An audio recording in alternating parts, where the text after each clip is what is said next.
Pak Jokowi itu mampu untuk mencetak rekor loh. Pertama kali sejarah kita sampai 40 poinnya, ya. hampir mengejar Malaysia.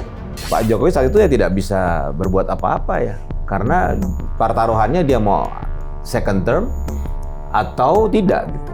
Ya, ini bargaining di situ. Anda keluarkan surprise, kita akan Tanda tangan tidak tanda tangan kan tetap berlaku. Iya. Karena di awal inilah itulah titik krusialnya. Kalau presiden saat itu tidak menyetujui adanya draft revisi Undang-Undang KPK inisiatif DPR, nggak akan jadi ini barang.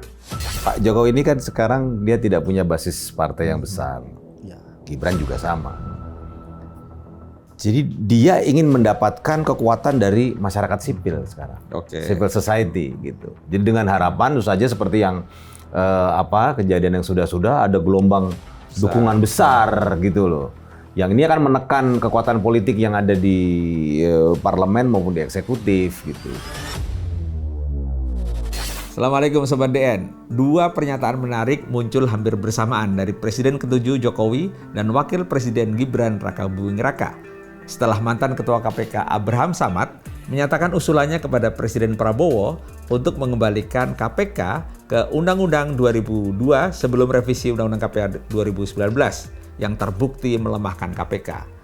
Jokowi menyatakan setuju jika Undang-Undang KPK dikembalikan seperti sebelum direvisi. Sementara Wakil Presiden Gibran Rakabuming Raka mendorong agar Undang-Undang Perampasan Aset segera disahkan. Kita akan perbincangkan soal desain hukum dan dinamika politik yang menyertainya beserta mantan penyidik KPK Yuni Purnomo dan pengamat politik yang juga dosen FIB Universitas Indonesia Doni Gahral Adian. Sebelumnya subscribe channel ini dan ikuti berbagai platform media sosial Diskursus Network. Anda juga bisa kunjungi studio kami, di sini ada toko buku, Bukuku, atau bisa juga kunjungi situs kami bukuku.co.id dan e-commerce kami di Shopee atau Tokopedia@bukuku.store.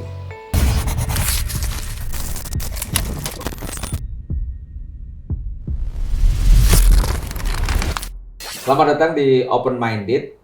Sudah hadir di tengah-tengah kita bersama kita yang pertama Mas Yudi Purnomo. Selamat datang. Terima kasih sudah hadir.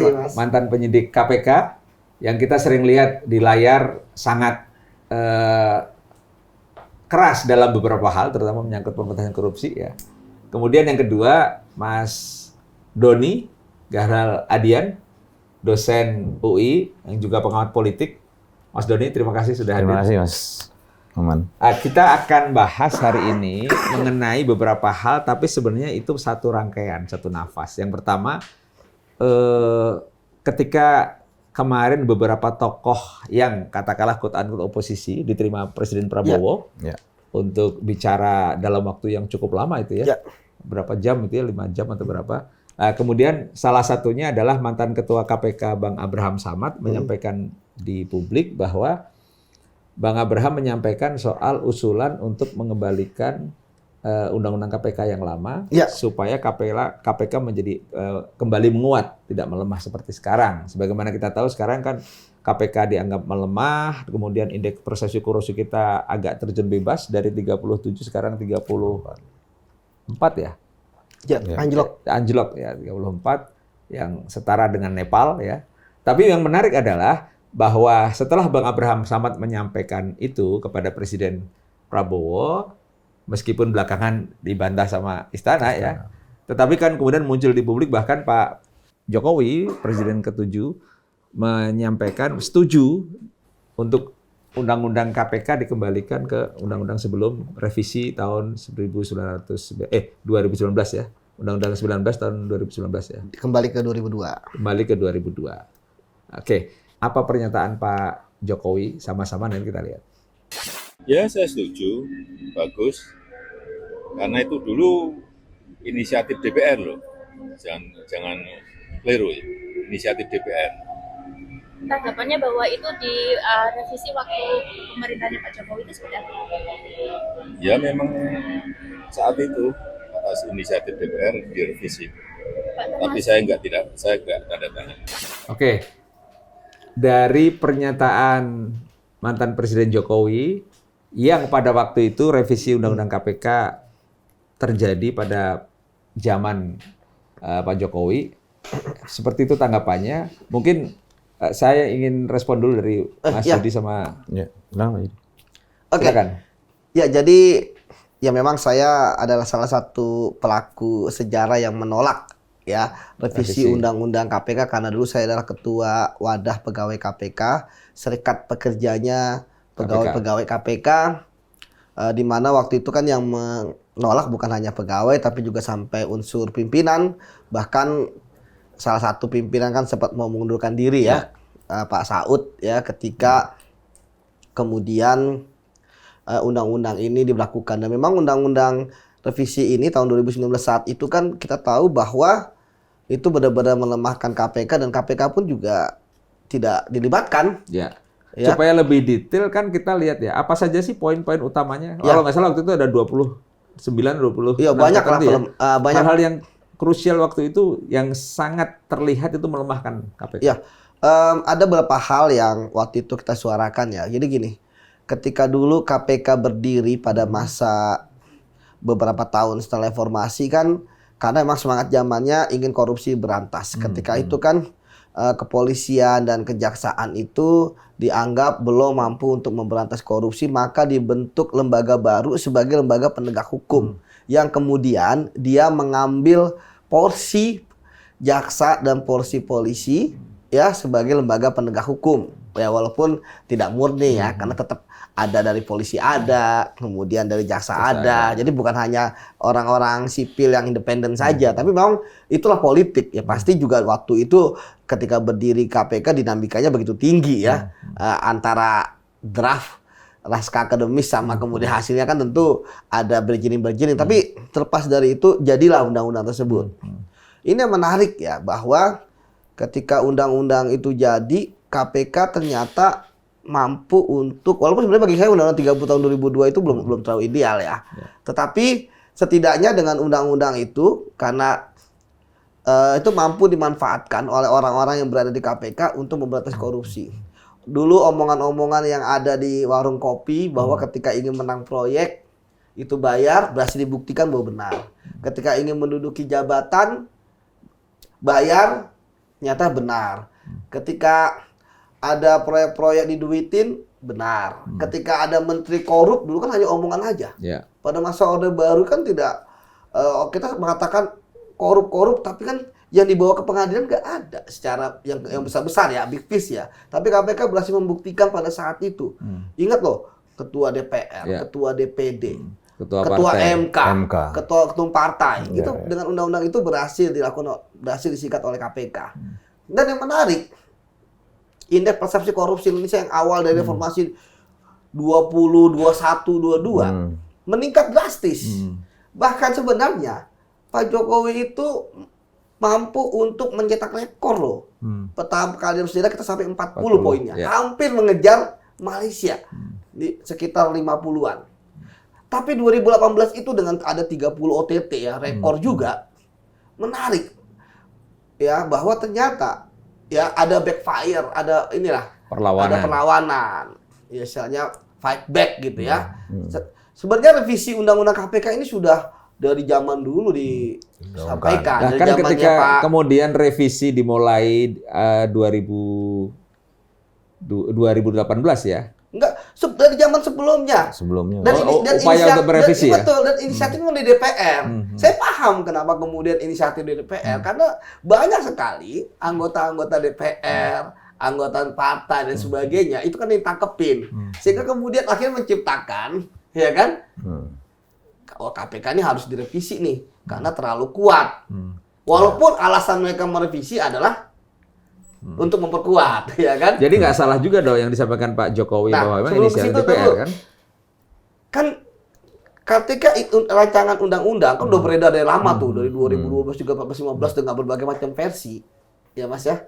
Itu ingat dalam aturan konstitusi kita, DPR memang bisa menginisiasi, pemerintah juga bisa, tapi ingat harus ada keduanya. Ketika yang menginisiasi adalah DPR, ya maka pemerintah harus setuju. Selama ini, ya pemerintah tidak pernah setuju. atau bahkan ya tidak menghiraukan, tidak menggubris gitu ya. Tapi baru kemudian di 2019 itu, padahal 2018 kita sudah 40 ya poin kita, di 2019 itu ya Pak Jokowi sebenarnya 4 tahun itu, jujurnya 4 tahun itu kan dia menahan juga sebenarnya.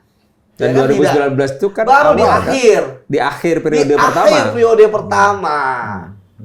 Ketika di akhir periode pertama itu istilahnya entah kenapa ya ada surat kan dari DPR, ketua DPR gitu kan, untuk revisi ini disetujuilah untuk dibahas. Disitulah sebenarnya poinnya.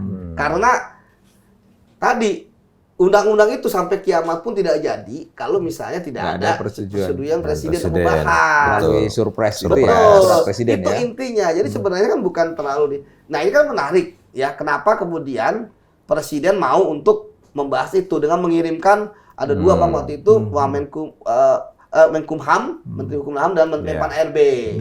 Ya, Pak Yasona ya, ya, sama ini. Nah, kemudian setelah itu ya cepat kilat lah, karena ini yang ditunggu oleh DPR sebenarnya dulu. Ya kan? Masuklah tuh barang. Ya kan? Masuk tuh barang.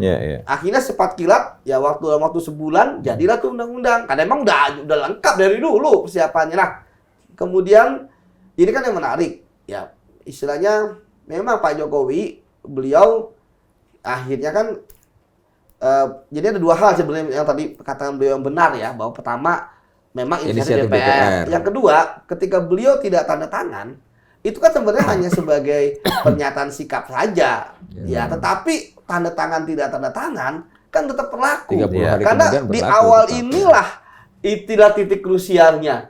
Kalau presiden saat itu tidak menyetujui adanya draft revisi undang-undang KPK inisiatif DPR, nggak akan jadi ini barang. Ya, dan kita tahu sebenarnya menolak itu juga banyak loh, Mas.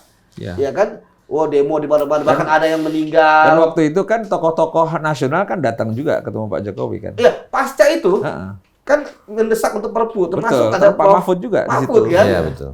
Nyata sampai akhir dan berkali-kali di periode kedua pun Perpu ya itu tidak jadi gitu ya. Nah itu, tapi setidaknya apa sih yang melemahkan KPK saat itu? Ada 3 hal yang menjadi kekuatan KPK di dalam 30 tahun 2002. Pertama itu adalah lembaganya independen. Sekarang kan lembaganya itu jadi rumpun eksekutif ya. Ya, padahal kalau kita bicara KPK lembaga penegak hukum kok jadi eksekutif. Kalau kan? soal Dewas ada problem nggak? Ya, Dewas juga termasuk.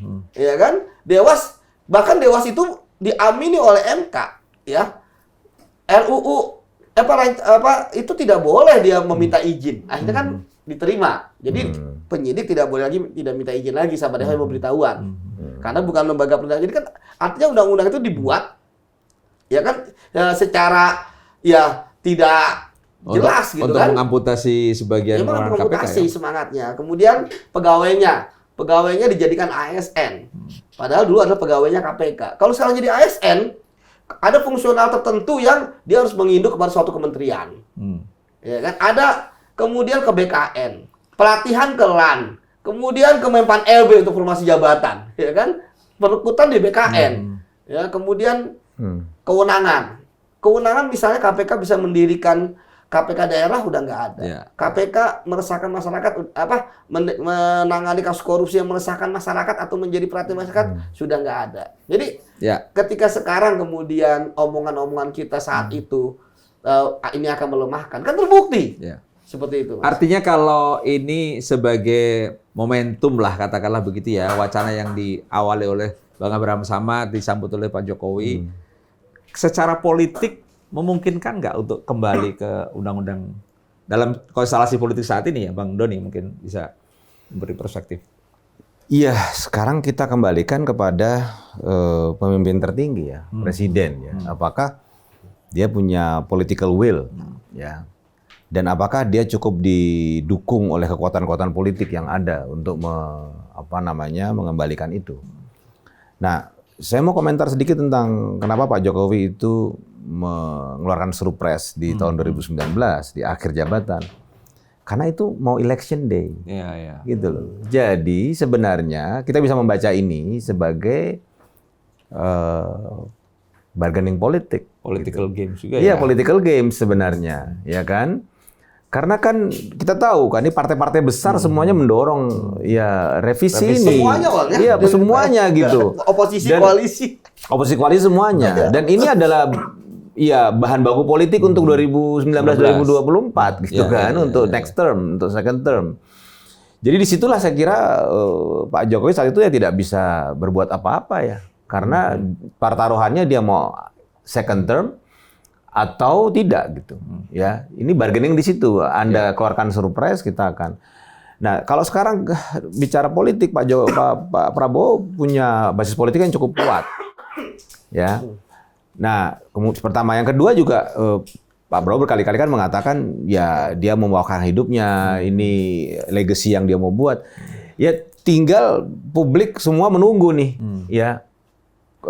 Apakah Pak Prabowo dengan dukungan politik yang cukup besar dan janjinya untuk mewakafkan dirinya untuk Republik ini di akhir-akhir usianya gitu kan, berani nggak dia kembalikan ke undang-undang KPK lama? Tetapi kalau menurut saya perampasan aset juga harus didorong gitu. Ya.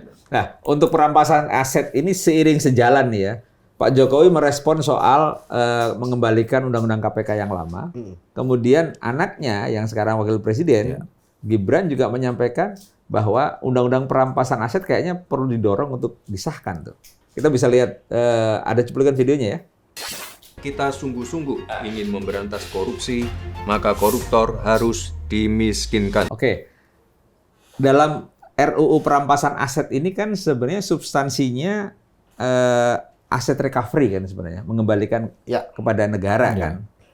Tapi dengan term perampasan aset itu lalu punya konsekuensi ini sebenarnya upaya memiskinkan koruptor. Ya. Ada yang mengatakan bahwa koruptor itu tidak takut dipenjara, tapi dia takut dimiskinkan. Nah, dalam hal ini gimana Mas Yudi melihat? Ya memang saya Dua hal ini, satu mengembalikan undang-undang KPK yang lama, yang kedua RUU perampasan aset. Ya memang saya terkejut juga ya ketika Mas Wapres itu berpidato tentang undang-undang perampasan aset ya. Ya kan mungkin dalam setahun ini saya nggak tahu, mungkin Bang Doni bisa nyampaikan. Kalau tentang korupsi yang pidato serius pidatonya dengan ini Pak Prabowo. pertama kali nih. Pertama kali. Pertama kali menarik juga gitu ya. Bagi saya menarik juga, tapi ya setidaknya apalagi kan posisinya Wapres ya. Tapi kan setidaknya ya ketika ada dukungan dari Wapres ya terkait perampasan aset, ya kita berharap ini di jalan yang benar gitu ya. Karena kan sekarang pun dibahas di DPR baru pembahasan di awal tahun kemarin ya. Sekarang kita nggak tahu lagi udah sampai di mana. Walaupun sudah masuk di prolegnas kan memang. Ya, Sudah masuk prolegnas. karena memang ada perubahan juga. Ini bagi saya kita harus selalu kritisi karena kan sebelumnya adalah inisiatif pemerintah. Ya. Bahkan Presiden Jokowi sudah mengeluarkan surprise tuh setahun sebelum ganti ya. Itu kan beliau mengeluarkan surprise untuk ini inisiatif dari pemerintah. Diganti lagi sekarang jadi inisiatif DPR. Menarik juga bagi saya perubahan itu. Saya nggak tahu apakah ada undang-undang lain ya yang misalnya berubah dari inisiatif Kalau pemerintah sebenarnya ke kalau dari DPR. aspek hukumnya ya, Ya. sebenarnya ketika ada undang-undang KPK, kemudian undang-undang perampasan aset itu selama ini memang kurang efektif untuk memiskinkan koruptor ya dari undang-undang KPK sendiri. Oh, ya memang jelas lah. Ya kan, undang-undang yang sekarang kenapa sih nggak bisa dimiskinkan? Jadi sekarang ini kan kita posisinya kan memang lagi agak perang-perangan lawan koruptor karena nggak total. Ya, tebang pilih, masuk penjara, penjaranya mewah. Udah penjaranya mewah, ya kan dapat remisi, dapat grasi. Dan jangan lupa ada juga kecurigaan sebagai alat politik. Ya dan sebagai kriminalisasi sebagai oke lah itu bagian dari, tapi begitu keluar penjara tetap kaya, dapat bebas bersyarat, menang pemilihan, ya kan terpilih lagi. Nah, karena undang-undang kita yang sekarang, undang-undang Tipikor itu pasal 18 itu masih bunyinya adalah uang pengganti itu berdasarkan apa yang diperoleh atau dinikmati. Dan itu kan juga yang harus dibuktikan. Jadi terkadang kita bombastis kerugian keuangan negara 1 triliun, 50 triliun. Tapi kalau orang itu aja menerima 30 M, dan paling parah ketika dia tidak menerima. Ya, ketika tidak menerima tapi ada perbuatan-perbuatan dia yang diduga diyakini adalah mens rea, niat jahat, ya sehingga memperkaya orang lain dan suatu korporasi, ya dia walaupun dituntut hukuman penjara, tapi untuk uang pengganti dia tidak kena. Jadi RUU perampasan aset kalau nanti lanjut dengan Undang-Undang KPK itu kalau nanti dibahas dan dilanjutkan itu tetap undang-undang yang terpisah ya, atau bisa dikumpulin kayak KUHP kan ada beberapa pasal di Undang-Undang Tipikor kan sekarang menggunakan pasal di KUHP, tinggal bunyinya aja. Tetapi ingat bahwa ini yang namanya adalah Undang-Undang Perampasan Aset. Sampai aslinya sampai diketok ya. Kita harus mengkritisi karena jangan sampai nanti namanya Undang-Undang Perampasan Aset isinya hanya mengkompolir apa yang udah ada. Iya, betul. Ya kan? Betul. Ya. Itu yang pertama. Kemudian yang kedua, yang sangat penting di Undang-Undang Perampasan Aset itu adalah adanya illicit enrichment. Ya kan? Aset yang didapat berdasarkan hal-hal yang ilegal. Ya. Nah, di sini menurut saya yang menjadi nyawa Undang-Undang Perampasan Aset itu pertama adalah mampu untuk merampas aset-aset yang didapatkan dari hasil ilegal yang tidak wajar. Ya, meningkatnya tidak wajar. Yang kedua, ya tentu pemidanaan. Kalau pidanaan sudah jelas ada di undang-undang kita sekarang. Tetapi yang tidak wajar ini yang belum. Dan instrumennya harusnya ada LHKPN. Jadi ketika ada sekarang kan LHKPN orang dia hanya administrasi hukumannya. Jadi belum dioptimalkan ya? Nah, nanti LHKPN akan dioptimalkan. Yang tidak dilaporkan di LHKPN bisa dirampas. Yang dilaporkan tapi tidak sesuai bisa dirampas. Ya, tentu tadi kita bicara HAM, kan di situ juga harus yang kedua dikedepankan. Beban pembuktian terbalik. Sebelum sampai ke situ, ini kan dalam waktu yang bersamaan Pak Jokowi merespon untuk setuju dengan mengembalikan ke Undang-Undang KPK yang lama. Di sisi lain, Mas Wapres Gibran menyampaikan mendukung pemiskinan koruptor melalui Undang-Undang Perampasan Aset.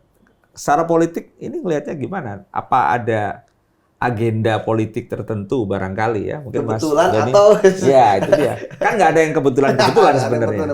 Gimana Mas Doni ngelihatnya? Iya, jadi kalau secara politik kan saya kira ini adalah kalkulasi politik dari Pak Jokowi dan Mas Gibran, gitu ya. Dengan mengatakan bahwa ya saya setuju lah Undang-Undang KPK lama, kemudian Gibran perampasan aset. Ini kan sebenarnya dia mau menimbang secara politik, ini dukungannya seperti apa nih. Ya. Jadi gini loh, Pak Jokowi ini kan sekarang dia tidak punya basis partai yang besar. Gibran juga sama. Jadi dia ingin mendapatkan kekuatan dari masyarakat sipil sekarang, civil society gitu. Jadi dengan harapan, tentu saja seperti yang kejadian yang sudah ada gelombang dukungan besar gitu loh. Yang ini akan menekan kekuatan politik yang ada di parlemen maupun di eksekutif gitu. Ini bisa balik ke menggunakan kekuatan populisme lagi. Populisme lagi, itu populisme. Ini populisme dalam bentuk yang paling paripurna kalau saya bisa katakan. Jadi ya karena suatu tokoh politik ya, kalau dia tidak punya partai, tinggal populisme cara satu-satunya. Nah, pertanyaannya adalah ini gimmick saja atau sesuatu yang serius gitu, ya. Arti kalau dia sebagai wakil presiden, ya, ini mantan presiden, ya, masih punya pengaruh, masih punya kekuatan, dia akan menggunakan ini secara maksimal atau tidak untuk mendorong ini, atau dia hanya mengetes ombak saja gitu. Ini setelah ini ada arus dukungan nggak ya terhadap apa yang sudah disampaikan ya, atau bagaimana dia kalau ini bukan gimmick dia kan serius, dia artinya Pak Wapres tidak akan cuma sekali ini ngomong gitu, dia akan terus ngomong dan menggunakan berbagai kanal untuk memaksimalkan. Tapi yang perlu diingat dia sampaikan, Pak Jokowi maupun Mas Gibran kan tidak punya instrumen di parlemen. Dia tidak punya instrumen di parlemen. Sementara tadi inisiatif yang tadi disampaikan Pak Jokowi kan dari parlemen justru kan. Dalam konteks ini perampasan aset juga kira-kira kan ada dugaan juga ada ditahan juga dari parlemen untuk segera di. Nah, dalam situasi seperti itu, jadi ada dua skenario ya. Skenarionya yang pertama ya, parlemen ini buying time. Ya. Kedua, ya, parlemen ini mengesahkan tapi dengan modifikasi-modifikasi yang tidak mengakomodasi esensi illicit enrichment itu. Ya. Jadi namanya aja perampasan aset, tapi sebenarnya isinya masih lama gitu kan. Ya. Bungkus baru isi lama. Nah, yang kita harapkan tentu saja yang ketiga, ini benar-benar ya sebuah instrumen hukum yang extraordinary, karena yang dihadapi adalah extraordinary crime. Ya. Jadi kan kita prinsipnya gini, extraordinary crime membutuhkan extraordinary measures yang bisa dilakukan oleh extraordinary body. Makanya KPK harus kembali menjadi extraordinary body. Kejahatan luar biasa, instrumennya juga luar biasa, bodinya badan juga badan yang luar biasa. Kalau ini kemudian jadikan biasa, ya buat apa gitu loh. Nah, saya khawatirnya satu tadi parlemen buying time, yang kedua disahkan tapi dengan semangat yang berbeda dengan konsep illicit enrichment itu. Jadi nggak ada tuh LHKPN dibandingkan dengan apa yang dimiliki kemudian bisa dirampas, itu mungkin nanti bisa dihilangkan gitu. Karena ini yang menakutkan para anggota DPR. Karena kita tahu bahwa kalau itu dicek betul LHKPN dengan apa yang sesungguhnya, pasti akan ada gap.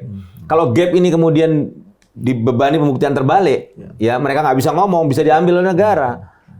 Tapi kalau itu terjadi, ya saya yakin ya Mas Aman, itu antara kerugian negara dengan apa yang dikembalikan itu akan kecil gapnya tuh. Sekarang kan masih mungkin 10% ya? Oh, jauh lah Bang. Lebih dari kurang dari 10% Karena ya? kan tadi apa yang dinikmati yang 16 dibuktikan. Nah, Kadang kan mereka jago. jago sekali Jago gitu nyuci loh. uang, jago Untuk mengalihkan. menyembunyiin. Itu nggak cukup dengan selama ini kan disertakan juga TPPU kan. TPPU kan, jadi ini salah pengertian ya. Ketika TPPU bisa ngerampas semua, enggak. TPPU itu adalah hasil dari yang kita ketahui berapa, kemudian disembunyikan. Jadi ketika dia korupsinya nerimanya 1M, maka TPPU 1M. Nggak mungkin ada 1M, tiba-tiba 50M TPPU-nya. Yang lainnya harus dibuktikan lagi kejahatannya. Makanya kenapa TPPU unik. Dia adalah kejahatan yang ada predikat crime. Iya. Jadi nggak bisa kita, nemu ini, kita nemu ini 8M. Ya kan? Hasil TPPU. Lah, kita korupsi yang kita tangani cuma 2M. Nah, makanya ada undang-undang perampasan aset ini, yang 6N ini. Ya, itu sebagai hasil aset yang tidak wajar. Kalau sekarang nggak bisa, bingung kita. 6M ini apa kejahatannya? Gitu. Nah, ada sisi lain yang juga perlu kita cermati. Kalau undang-undang perampasan aset seperti yang dibayangkan itu tadi, ada potensi juga kan karena ada non-conviction base itu ya. Yang kemungkinan prakteknya kan itu merampas tanpa ada menunggu vonis dulu kan. Dalam prakteknya kan. Nah, misalnya ada kekhawatiran itu nanti abuse of power, terus urusan HAM segala macam bisa dilawan oleh koruptor dan segala macam. Itu gimana menjelaskannya ke publik tuh? Ya, yang pertama memang saya sudah melihat ya orang-orang yang anti undang-undang perampasan aset, mereka bermain di ranah, nanti akan disalahgunakan oleh penegak hukum, ya kan? Nah, memang sekarang aja memang tidak disalahgunakan gitu kan. Kan ada mekanisme ketika disalahgunakan. Masing-masing penegak hukum punya lembaga pengawas sendiri, ya dan sebagainya. Kemudian ada pemidanaan kalau salah dan sebagainya gitu. Itu yang pertama. Kemudian yang kedua, gini, terkadang saya punya hal yang menarik ya, bahwa kita tuh jangan mengajarkan koruptor bagaimana cara membela diri. Karena mereka udah tahu cara membela diri. Mereka jadi penjahat. Mereka bisa menyewa orang-orang profesional money laundering. Mereka pun juga tentu hak-haknya dipenuhi. Misalnya penegak hukum dan sebagainya. Nah, tadi bagi saya bahwa sebenarnya perampasan aset yang tanpa pemidanaan itu kan hanya untuk menjaga pertama nilai aset. Ya. Kemudian yang kedua untuk yang sederhana, ringan, artinya sebenarnya tetap ada di peradilan juga, tetapi tanpa perlu untuk mempidanakan dulu sampai ingkrah dan sebagainya, karena akan terlalu lama. Ya, misalnya ketika ada kasus meninggal dunia, ya ini kan ada beberapa macam kasus, ya tersangka terdakwa meninggal dunia, nggak bisa diapa-apain tuh ya. Ya agak sulit, walaupun undang-undang sudah menyatakan nanti bisa dituntut, ya kan, ketika ada tapi harus ada kerugian keuangan negara yang nyata. Ya kan nanti nuntutkan jasa penuntut negara ya, jasa tun. Tapi terlalu lama lah. Makanya undang-undang perampasan aset. Nah, jadi gini, nggak semuanya ya pasti dilakukan dengan tadi tanpa non conviction based itu pasti itu ada sesuatu yang unik ya. Misalnya tadi tersangka terdakwa meninggal, atau yang kedua tidak diketahui hasil kejahatannya. Terkadang-kadang kan banyak temuan-temuan rekening-rekening, isinya miliaran, pemiliknya nggak ada yang tahu. Iya, betul. Sekarang itu banyak rekening-rekening yang atas nama siapa, pekerjaannya, mohon maaf ya, pekerjaannya kan profilnya tidak sesuai, ya kan? Ya kan, tapi uangnya banyak. Karena kan sekarang rekening-rekening bisa dibeli di mana aja, ya kan, digunakan dan sebagainya. Jadi seperti itu. Jadi ya kalaupun nanti, ya kan, tentu kan di peradilan itu kan juga ada hak membela diri juga, saya katakan. Seperti kalau itu. praktek selama ini misalnya ya, tersangka KPK, kemudian dibekukan, rekening dibekukan. Nah, itu dalam prakteknya, kalau kemudian katakanlah kayak ini beberapa kasus terakhir kan, misalnya ada abolisi, ada segala macam, itu dipulihkan nggak, dikembalikan nggak? Dipulihkan semua. Jadi gini, kita harus bedakan antara perampasan aset yang itu nanti udah pasti milik negara, karena udah namanya dirampas. Ada yang penyitaan dan pemblokiran hanya sementara. Jadi memang penyidik di awal penyidikan itu pasti dia akan memblokir rekening-rekening. Kan blokir sementara. Nanti berikutnya dia akan menelusuri rekening-rekening orang-orang ini itu benar atau tidak. Ya kalau benar pasti dibuka. Kalau tidak ya pasti akan dibawa sampai ke persidangan. Ya memang itu mah konsekuensinya. Seperti itu. Tapi bisa kok, biasanya mereka akan ngomong ke penyidik itu adalah digunakan buat sekolah dan sebagainya. Penyidik, oh ya benar, ini adalah rekening gaji. Ya, tapi kalau ini kan rekening penampung hasil korupsi, nah itu akan diblokir. Kalau masuk ke soal pembuktian terbalik, sebenarnya itu yang bisa dijelaskan mekanismenya akan seperti apa itu kalau model pembuktian terbalik? Jadi gini, aset itu kan pasti nggak datang ujuk-ujuk lah. Pasti ada sumbernya. Kita beli mobil pasti dari mana? Ya. Kan sumber dari mana kan kemudian jadi penghasilan kita. Misalnya kita gajinya misalnya 30 juta sebulan. Berarti kita kemudian dari situ kita ada tabungan banyak, kita beli mobil atau kita cicil dan sebagainya. Itu kan makanya sistemnya namanya follow the money. Ya, jadi tidak mungkin ada ujuk-ujuk ada orang beli mobil mewah. Nah, kayak kemarin kan rame itu ada pejabat di satu kementerian katanya beli mobil mewah ya. Itu kan nanti akan ditelusuri.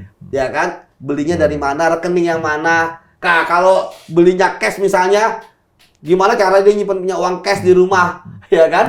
Gitu. Betul, semuanya pasti ada penelusurannya. Misalnya penyidik nanti akan menghitung lah. Dia misalnya 5 tahun kerja dengan 30 maksimal kalau nggak digunakan, kita pakai ekstrim ya, dia nggak makan, nggak minum dan sebagainya. Dia punya tabungan 30M misalnya. Kok bisa 100M hartanya? Nah, itu bisa ditelusuri.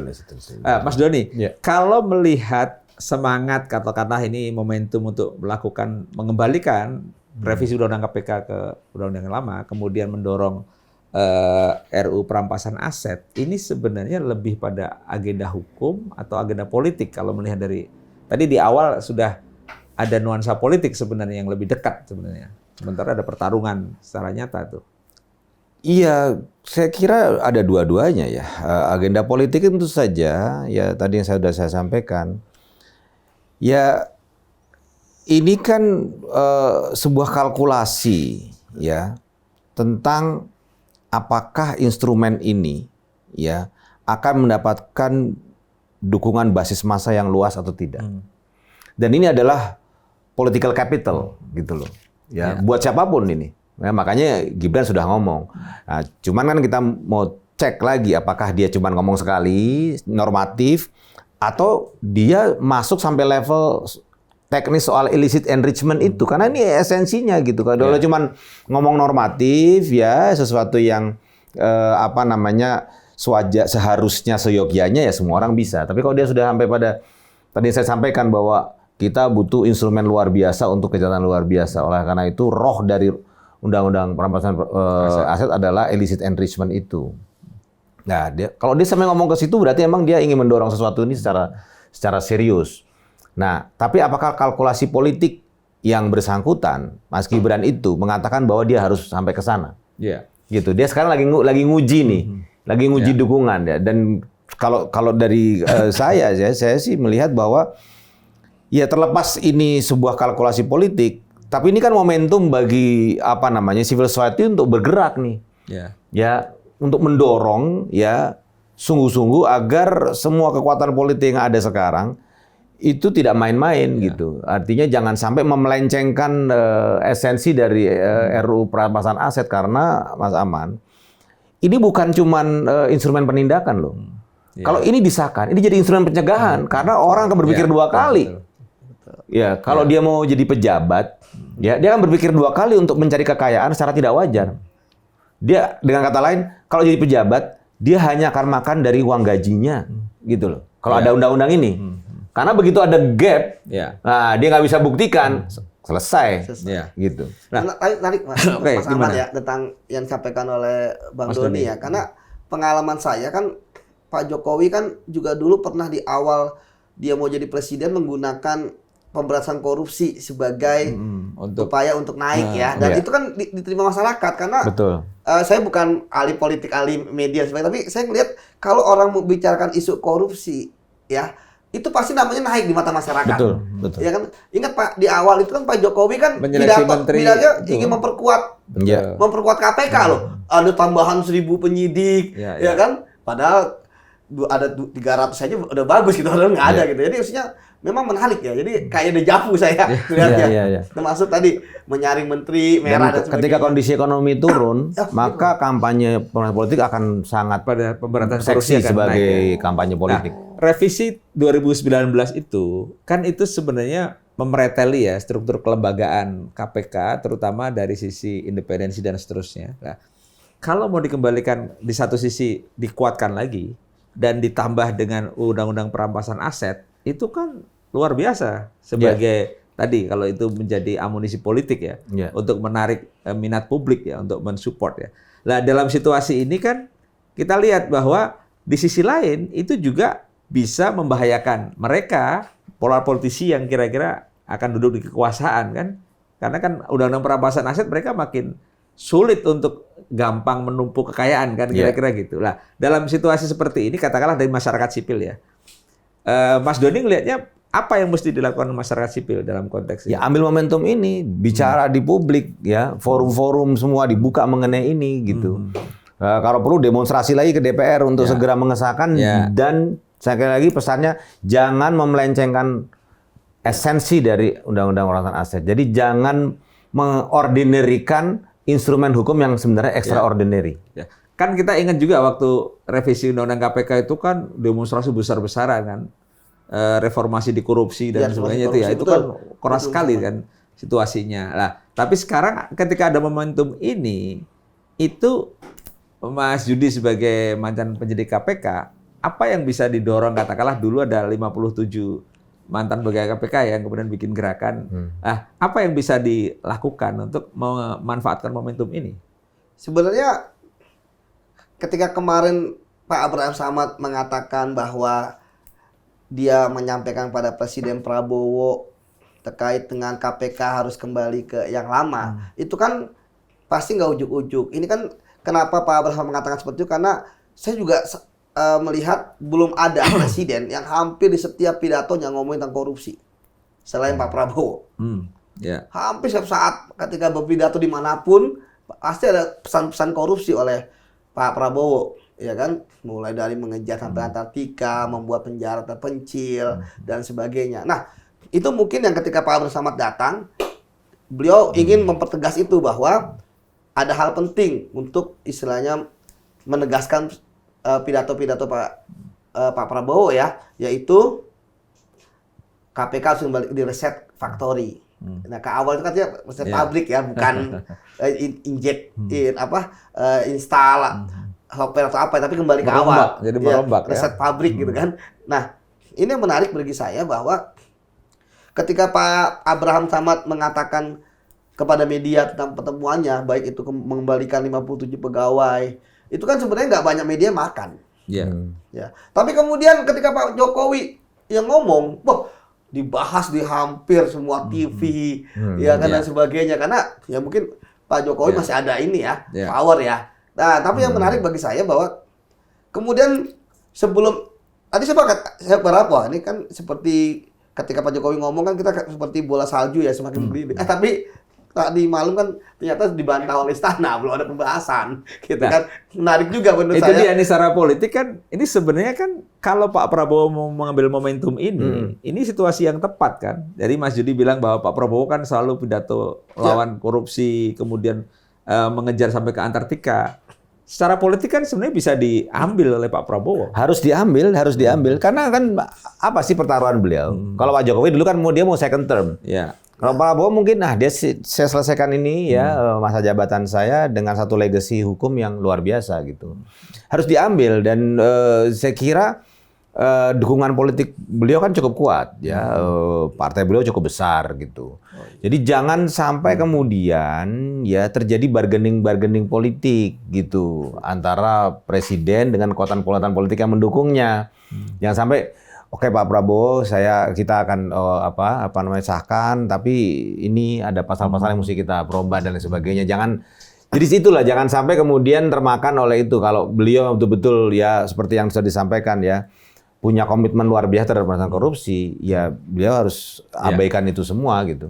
Katakanlah kita bisa berharap sama Pak Prabowo untuk ambil momentum ini ya. Kira-kira desain pemberantasan korupsi beberapa tahun ke depan seperti apa Mas Yudi? Sebaiknya dengan undang-undang perampasan aset dan KPK yang dikembalikan ke fungsi yang lama. Saya pikir sekarang ini sudah cukup bagus ya bergerak ya. KPK dalam ranah birokrasi, peradilan, penerimaan negara, yaitu bea cukai, pajak, hakim ya. Kemudian yang lain kejaksaan, kepolisian, nyasar ke BUMN, nyasar ke tambang ilegal, nyasar ke hutan-hutan yang dirampas ya kan oleh para pengusaha hitam dan sebagainya. Saya pikir sebenarnya ini perpaduan udah bagus gitu ya. Tinggal ya ke depannya ya tadi bahwa sebagus apapun bergerak ya perlu ada sistem juga. Ya perlu ada aturan. Istilahnya sekarang ini kan kayak KPK, mereka dengan sistem yang lemah sekarang aja ya masih bisa nangkepin walaupun udah nggak sekakap dulu ya. Tapi setidaknya masih ada.